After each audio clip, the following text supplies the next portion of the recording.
ಸಾಂಸ್ಕೃತಿಕ ನಗರಿ ಮೈಸೂರಿನಲ್ಲಿ ಕ್ರಿಸ್ಮಸ್ ಹಬ್ಬದ ಅಂಗವಾಗಿ ಕ್ರೈಸ್ತ ಬಾಂಧವರು ಸಾಮೂಹಿಕ ಪ್ರಾರ್ಥನೆ ಸಲ್ಲಿಸಿ ಶುಭಾಶಯಗಳನ್ನು ವಿನಿಮಯ ಮಾಡಿಕೊಂಡರು.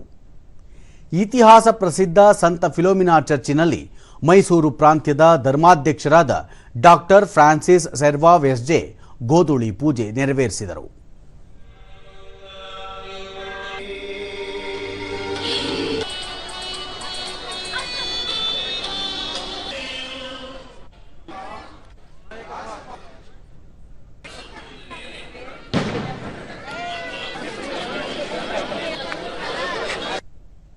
ಮಾಧ್ಯಮಗಳೊಂದಿಗೆ ಫ್ರಾನ್ಸ್ ದೇಶದ ಪ್ರವಾಸಿಗ ಎಡ್ವಿನ್ ಭಾರತ ದೇಶದಲ್ಲಿ ಕ್ರಿಸ್ಮಸ್ ಆಚರಣೆಯಲ್ಲಿ ಭಾಗಿಯಾಗಿರುವುದು ಸಂತಸ ತಂದಿದೆ.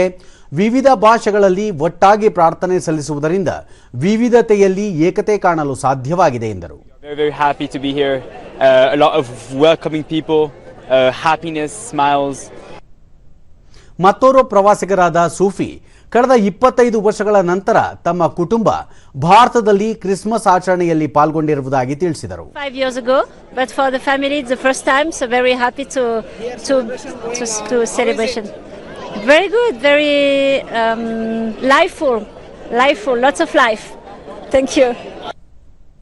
ವಿದೇಶಿಗ ಅವಿನ್ ತಮ್ಮ ದೇಶದಂತೆ ಭಾರತದಲ್ಲಿಯೂ ಮಧ್ಯರಾತ್ರಿ ದೇವರಿಗೆ ಪ್ರಾರ್ಥನೆ ಸಲ್ಲಿಸಿ ಹಬ್ಬದ ಆಚರಣೆಯಲ್ಲಿ ಪಾಲ್ಗೊಂಡಿರುವುದು ಸಂತಸ ತಂದಿದೆ ಎಂದರು. And we all sing together and wait for midnight, and I think it's almost midnight now, so it's midnight right now, so usually at midnight everybody cheers and everybody is happy. ಮೈಸೂರಿನ ನಿವಾಸಿ ಮಂಜುಳಾ ಪ್ರತಿ ವರ್ಷ ಚರ್ಚ್ನ ಪ್ರಾರ್ಥನೆಯಲ್ಲಿ ಪಾಲ್ಗೊಳ್ಳುತ್ತಿದ್ದು ಕಳೆದ ಬಾರಿಗಿಂತ ಈ ಬಾರಿ ಅದ್ದೂರಿಯಾಗಿ Christmas ಹಬ್ಬವನ್ನು ಆಚರಿಸಲಾಗುತ್ತಿದೆ ಎಂದರು. ಬಟ್ ನೋಡೋದಕ್ಕೆ ತುಂಬಾ ಚೆನ್ನಾಗಿ ಕಾಣಿಸುತ್ತೆ. ಪ್ರತಿ ವರ್ಷ ಬರ್ತೀವಿ ನಾವು ನೋಡೋಕ್ಕೆ. ಎಲ್ಲ ಫ್ಯಾಮಿಲಿ ಒಂದಾಗಿ ಒಟ್ಟಿಗೆ ನೋಡೋಕೆ ಬರ್ತೀವಿ.